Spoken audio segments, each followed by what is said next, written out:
እኮ ለምንድን ነው የምትደብቁት? መጀመሪያ የደበቀችው ማለት ሼም ስለያዛት ነው የደበቀችው በመጀመሪያ። ግን አሁን ቆይቶ በኋላ ላይ መውጣቱ አይቀርም። ማንም እኮ ቡታጅራ ውስጥ ያሉት ሁሉም ያውቃሉ፣ ግን ሚዲያ ላይ ያሉት ናቸው የማያውቁት።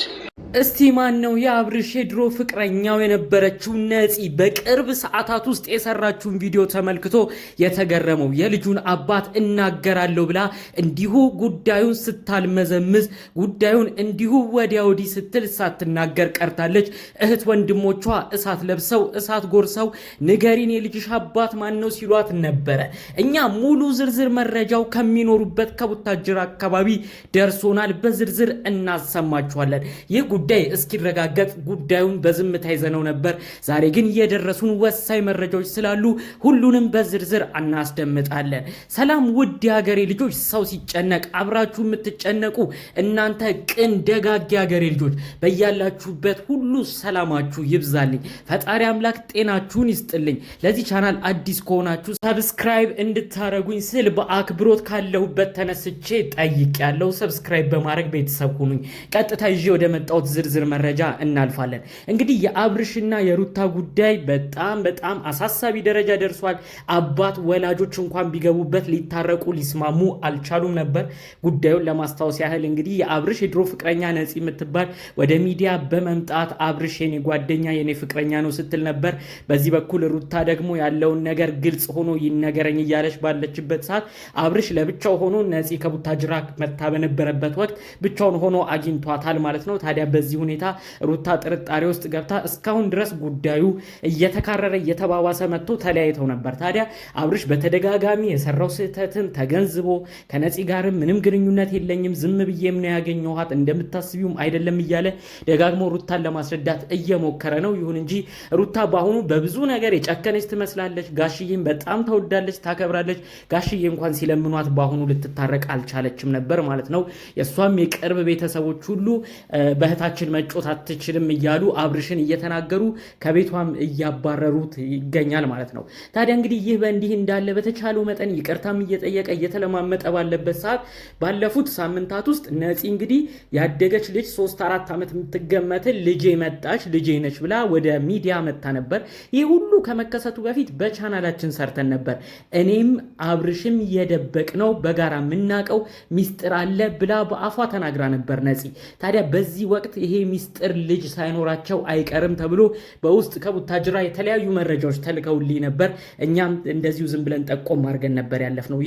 ይህ ነገር እንደተባለው አዝማሚያው ሁሉ ወደ ሌላ ነገር ሄዶ ነፂ እንግዲህ በእድሜ በ3 ወይም 4 ዓመት የምትገመት ልጅን ይዛ መታ ልጄ ነች ብላለች። ታዲያ ብዙ ሰው ነው የተደናገጠው። እስካሁን ምንም ሳናይ ቤተሰቦቿ እንኳን በቅጡ የማያውቋትን ልጅ ነው ወደ ሚዲያ ይዛ መታ ልጄ ነች ብላ ቪዲዮ ስትሰራ የነበረው። በጣም ብዙ ሰው ተደናግጦ ነበር። አረ ይሄ ነገር የአብርሽም እንዳይሆን እየተባለ ሌላ ጣጣ ውስጥ እንዳይገባም ከወዲሁ ተፈርቶ ነበር። ታዲያ እንግዲህ ይህ በእንዲህ እንዳለ የልጁን አባት ይፋ አደርጋለሁ ብላ ቪዲዮ ላይ ስንጠብቃት ነበር። በቅርብም በራሷ ዩቲዩብ ቻናል ለቃለች። እህት ወንድሞቿ እሳት ለብሰው እሳት ጎርሰው ነው ሲናገሩ የነበረው። ማነው ሲጨቁንሽ የነበረው? ልጅ አስወልዶሽስ የጠፋው ማነው?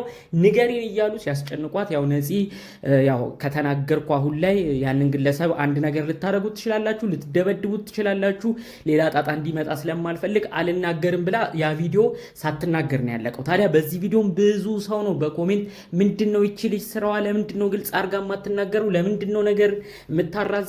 እውነት እንደተጠረጠረው የልጁ አባት አብርሽ ከሆነስ ለምን አታሳውቅም እያለ ብዙ ሰው ነው የተናገራት። እሷ ግን ልታሳውቅ አልፈለገችም። ቤተሰቦቿም በጣም በንዴት ሁኔታ ነው ያሉት። ታዲያ እንግዲህ ይህ በእንዲህ እንዳለ ነው ይሄ ሚዲያ ነው እንጂ ያልታወቀው ነፂ እኮ ልጅ እንዳላት እኛ እናቅ ነበር ያሉ በሰፈር በኩል ያሉ ሰዎች ናቸው መረጃው የሰጡን ብለው እንግዲህ መረጃውን ልከውልኛል ማለት ነው። የልጁ አባት እንደሚጠረጠረው አብርሽ ሊሆን ይችላል ሲሉ ነው መረጃውን ያካፈሉኝ። አብርሽና ነፂ የምናውቀው ሚስጥር አለም ሲሉ ነበር ቀደም ብለው። ሚስጥሩም ይሄ ነው፣ ሌላ ነገር እንዳይናጋ ነበር በድብቅ የተያዘው እያሉ ነው መረጃውን ያካፈሉኝ። ታዲያ አሁን ላይ ግን ነፂ የገፋች መጥታለች። በቀጣይ በምትሰሩት ቪዲዮዎች እንግዲህ በቀጥታ ልጁ የአብርሽ ነው ብላ ሁሉንም ነገር በግልጽ ታወጣለች ተብሎም ነው የተጠበቀው። የእውነት ይሄ ነገር በጣም ከባድ ነው። ጋሽዬስ ምን ይላሉ ነው ተብሎ ከዚህ ከዚህ በኋላ የሚጠየቀው።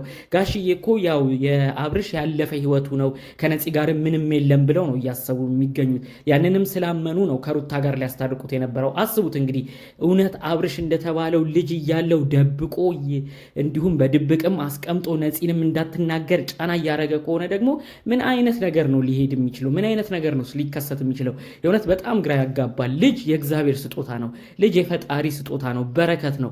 ሁሉም ሰው ይሄን ያምናል። እንደዚህ ባለበት ነገር ግን ለምንድን ነው መደበቁ ሲያስፈልገው? ሩታ ደግሞ ከዚህ በኋላ ምን አይነት ነገር ነው ቀጣይ ነገር ከአብርሽ ጋር ሊኖራት የሚችለው? ራሱ የእውነት ይሄ በጣም ግራ ያጋባል። አብርሽ ቀድሞ ይሄ ሁሉ ነገር ግልጽ ቢያደርግ ኖሮ እኔ ሩታ ዛሬ ላይ እንደዚህ አይነት ነገር ትደርሳለች ብዬ አላስብም። ምክንያቱም አብርሽን ተወደዋለች፣ ታከብረዋለች። ስለዚህ ቀድሞ አክብሮ ቢነግራት ሁሉንም ነገር ተነጋግረው መፍታት የሚችሉት ነገር ምን አይነት ነገር እየተራዘመ መጥቶ ዛሬ እዚህ እንደደረሰ ተመልከቱ።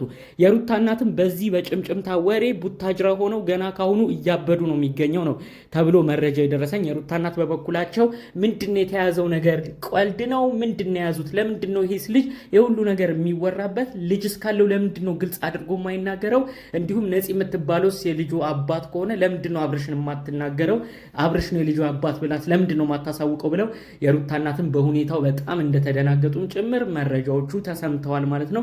የእውነት አሁን ላይ ለቤተሰብ ነው ጉዳዩ በጣም አሳሳቢ እየሆነ ያለው። ምክንያቱም የሁለቱም ቤተሰብ ቡታጅራ ነው የሚኖሩት።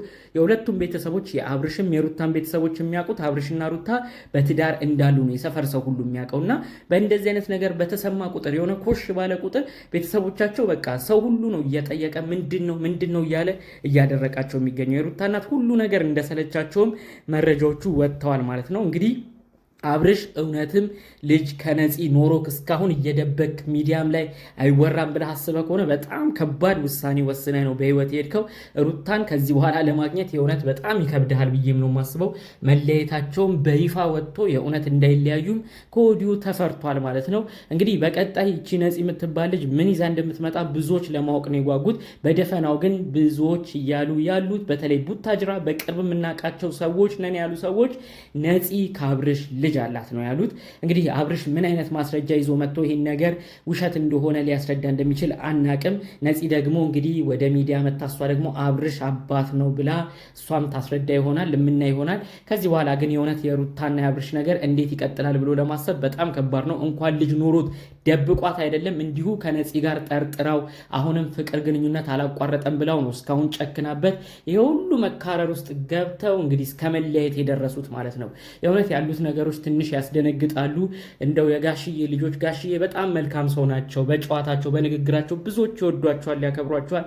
ልጆቻቸው ያሉበት ነገር ግን በጣም የሚያስጨንቅ ነው። በዚህ በኩል አብርሽና ሩታ፣ በዛ በኩል ሃይሚና ብሩክ ያሉበት ነገር አሳሳቢ ነው ማለት ነው። እንግዲህ ያው ጠቅለል ባለመልኩ ይዘንላችሁ የመጣ ነው። ከሰሞኑ ወዲያ ወዲህ ሲሉ ከቆዩት በተለይ ደግሞ ነፂ ይፋ ወጣዋለሁ ብላ ሰው ሁሉ በጉጉት ሲጠብቅ ስለነበረው የልጁ አባት የሚመለከቱ መረጃዎች ነበር ይዘንላችሁ የመጣ ነው። በሌሎች ቪዲዮዎች እስክንገናኝ ድረስ ሰላም ሁሉ ተመኘውላችሁ። ሰላም